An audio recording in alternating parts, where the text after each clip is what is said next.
तो चलिए सीधे आज के इस एक्सप्लेनर में चलते हैं। आज हम इतिहास के सबसे असाधारण और सच कहूं तो सबसे खतरनाक मिलिट्री ऑपरेशंस में से एक के बारे में बात करने वाले हैं। हम बात कर रहे हैं दुनिया के सबसे ऊंचे और खौफनाक बैटल ग्राउंड की, यानी सियाचिन ग्लेशियर। ऑपरेशन मेघदूत सिर्फ एक मिशन का नाम नहीं है।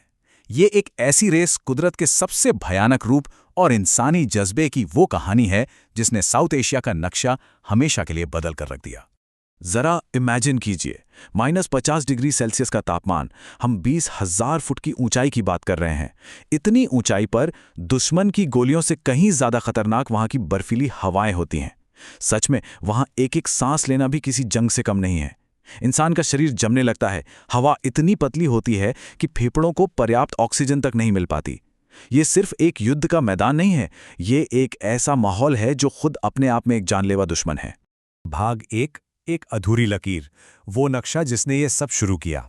आपको पता है, कई बार दुनिया के सबसे बड़े विवाद तोपों या बंदूकों से नहीं बल्कि नक्शे पर खींची गई एक गलत या अधूरी लकीर से शुरू हो जाते हैं। इस पूरे विवाद की जड़ें भी कुछ ऐसी ही हैं। तो इस कहानी की शुरुआत होती है 1949 के कराची समझौते और फिर 1972 के शिमला समझौते से, जब इन दोनों समझौतों के तहत भारत और पाकिस्तान के बीच बॉर्डर तय किया जा रहा था। तो नक्शे पर खींची जा रही वो लाइन लद्दाख के एक खास पॉइंट पर आकर अचानक रुक गई। इस पॉइंट का नाम था NJ 9842। उस वक्त के जनरलों ने बस ये मान लिया कि भाई इसके आगे का जो बर्फीला रेगिस्तान है यानी सियाचिन, वो तो पूरी तरह से बंजर है, वहां किसी इंसान का जिंदा रहना ही नामुमकिन है, तो वहां बॉर्डर लाइन खींचने की क्या ही जरूरत है ना। और पता है समझौते के कागज पर क्या लिखा गया? सिर्फ एक लाइन, उत्तर की तरफ ग्लेशियर्स तक, बस। कोई साफ लकीर नहीं, कोई सटीक कोऑर्डिनेट्स नहीं। इस एक गोलमोल सी लाइन ने ना एक बहुत बड़ा कार्टोग्राफिक लूप होल यानी कानूनी और भौगोलिक खामी पैदा कर दी। इस पूरे बर्फीले इलाके को कानूनी तौर पर ऐसी हवा में छोड़ दिया गया। अब हमारे सोर्स के मुताबिक अगर हम उस वक्त की स्थिति को पाकिस्तान के नजरिए से देखें तो उन्हें इस अधूरी लाइन में एक बहुत बड़ा रणनीतिक मौका नजर आया। सोर्स बताता है कि उनकी योजना बड़ी सीधी थी। अगर इस पूरे ग्लेशियर पर कंट्रोल कर लिया जाए तो वो सीधे चीन के साथ जुड़ जाएंगे और रणनीतिक तौर पे ये एक ऐसा कदम होता जिससे उन्हें भारत को घेरने का एक सीधा रास्ता मिल जाता। चलिए आगे बढ़ते हैं। भाग 2, नक्शों का युद्ध, नक्शे बदलना। आपको ये जानकर शायद हैरानी हो कि इस भू राजनीतिक लड़ाई की शुरुआत असल में हथियारों से हुई ही नहीं थी। ये शुरू हुई थी दुनिया भर के नक्शों को बदलने और टूरिज्म के जरिए अपना एक सॉफ्ट क्लेम बनाने से। इसे एक तरह का कार्टोग्राफिक इन्वेजन भी कहा जाता है, यानी जमीन से पहले कागजों पर कब्जा करना। आइए देखते हैं कि सोर्स के मुताबिक ये सब किया कैसे गया। पाकिस्तान ने इसके लिए मुख्य रूप से 3 स्टेप्स उठाए।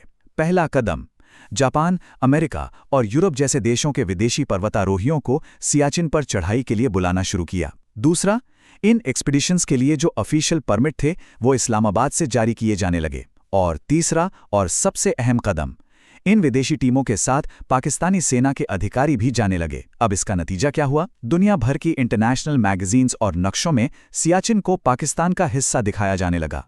भाग 3, खोज, बर्फ में सुराग।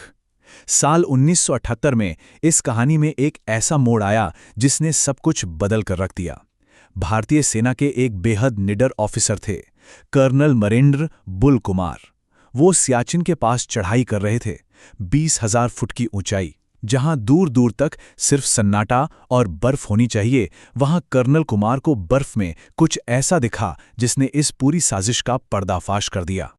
आप इमेजिन भी नहीं कर सकते कि इतनी ऊंचाई पर उन्हें क्या मिला होगा। एकदम सफेद साफ बर्फ में दबे हुए विदेशी सिगरेट के टुकड़े, जापान में बने हुए पैक्ड फूड के खाली रैपर्स और विदेशी पर्वतारोहियों के नक्शे। अब इतनी ऊंचाई पर इन चीजों का मिलना कोई आम बात तो थी नहीं। ये इस बात का एकदम पुख्ता सबूत था कि इस वीराने में कोई बाहरी लोग लगातार आ रहे हैं। इस कचरे को देखते ही कर्नल कुमार बिना वक्त बर्बाद किए सारे सबूत लेकर सीधे दिल्ली आर्मी हेडक्वार्टर पहुंचे। भाग 4, खुफिया कामयाबी, लंदन का ऑर्डर। अब जब ये सबूत सामने आए तो जाहिर सी बात है तनाव बढ़ना ही था। और तभी भारतीय खुफिया एजेंसियों के हाथ एक ऐसी कामयाबी लगी जिसने सच में सबकी नींदें उड़ा दी। अब बात सिर्फ कुछ टूरिस्ट की नहीं रह गई थी। यहां एक बहुत बड़े मिलिट्री ऑपरेशन की तैयारी चल रही थी। और इस बात का खुलासा हुआ लंदन की एक कंपनी को दिए गए एक बहुत बड़े ऑर्डर से। खुफिया एजेंसियों को जो जानकारी मिली वो काफी चौंकाने वाली थी। सोर्स के मुताबिक भारत को पता चला कि पाकिस्तान ने लंदन की एक कंपनी को -50 डिग्री सेल्सियस में इस्तेमाल होने वाले खास नो जैकेट्स और टेंट्स का एक भारी भरकम ऑर्डर दिया है। और सबसे दिलचस्प बात तो ये थी कि जब भारत ने अपने जवानों के लिए उसी कंपनी से वही गियर ऑर्डर करने की कोशिश की तो पता चला कि पूरा का पूरा स्टॉक पहले ही सोल्ड आउट है। सारा सामान पाकिस्तान खरीद चुका था। ये एकदम क्लियर सिग्नल था कि पाकिस्तान एक बड़े सैन्य अभियान की तैयारी पूरी कर चुका है। और बस यहीं से शुरू हुई दो बिल्कुल ऑपोजिट मिलिट्री ऑपरेशंस की टक्कर। एक तरफ था पाकिस्तान का ऑपरेशन अबाबील, जिसका टारगेट था 17 अप्रैल 1984 को सियाचिन की सबसे ऊंची चोटियों पर कब्जा करना। और दूसरी तरफ था भारत का ऑपरेशन मेघदूत, एक प्रीएम्प्टिव यानी पहले ही रोक लगाने वाला मिशन, जिसे आनंद फानन में 13 अप्रैल को लॉन्च कर दिया गया। ये एक उल्टी गिनती की तरह था, जहां समय का एक एक पल बहुत कीमती था। भाग 5 चोटियों की होड़, 12 घंटे का फासला। अप्रैल 1984 आते आते ये पूरी कहानी अपने क्लाइमैक्स पर पहुंच चुकी थी। और पता है, ये सिर्फ दो सेनाओं के बीच की रेस नहीं थी, ये कुदरत के सबसे भयानक रूप के खिलाफ भी एक रेस थी। ये तो तय था कि जो पहले पहुंचेगा जीत उसी की होगी। और दोनों सेनाओं के बीच जो फासला बचा था ना, वो कुछ महीनों या हफ्तों का नहीं, बल्कि सिर्फ कुछ घंटों का रह गया था। इस पूरी रेस का असली टारगेट दो बहुत ही अहम पॉइंट्स थे, बिलाफोंडला और सियाला दर्रा। ये सियाचिन के सबसे ऊंचे और क्रूशल पॉइंट्स हैं। और देखिए, पहाड़ों पर लड़ी जाने वाली जंग का ना एक बहुत ही सीधा और गोल्डन रूल होता है। जो ऊंचाई पर बैठा है, सिकंदर वही है। जिसके पास इन दर्रों का कंट्रोल होगा, वो नीचे होने वाली हर एक हरकत पर आसानी से नजर रख सकेगा। तो चलिए इस पूरी टाइमलाइन को थोड़ा समझते हैं।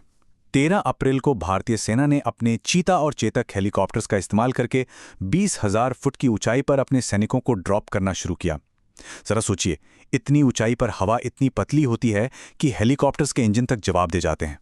फिर भी कुमाऊं रेजिमेंट और लद्दाख स्काउट्स के जवानों को बिना किसी खास यूरोपीय गियर के वहां उतारा गया। मध्य अप्रैल में ये जवान भयानक बर्फीले तूफानों और खून जमा देने वाली ठंड के बीच ऊपर चढ़ते रहे। और फिर आखिरकार 17 अप्रैल को पाकिस्तानी सेना भारी हथियारों के साथ वहां पहुंची। लेकिन 17 अप्रैल को जो हुआ, वो एक ऐसा निर्णायक पल था जिसने इतिहास का रुख ही मोड़ दिया। पाकिस्तानी फौज अपने महंगे यूरोपियन कपड़ों और भारी हथियारों के साथ जब वहां पहुंची तो उनके पैरों तले जमीन घिसक गई। उन्होंने देखा कि भारतीय सेना के जवान पहले से ही उन ऊंची चोटियों पर बैठे हैं और उनकी मशीन गन नीचे की तरफ तनी हुई हैं।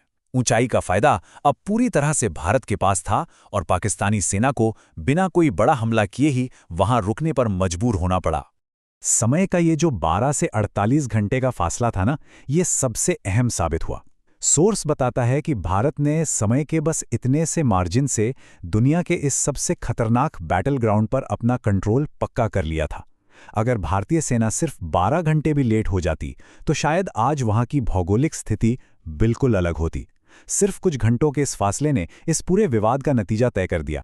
भाग 6 लगातार गतिरोध, आज ग्लेशियर की सुरक्षा।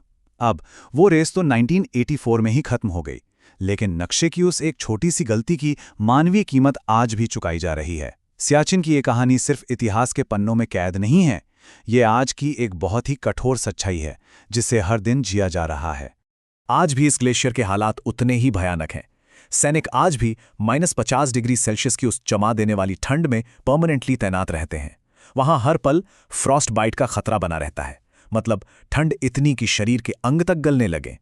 जानलेवा बर्फीले तूफान और ऑक्सीजन की भारी कमी तो वहां के रूटीन का हिस्सा है।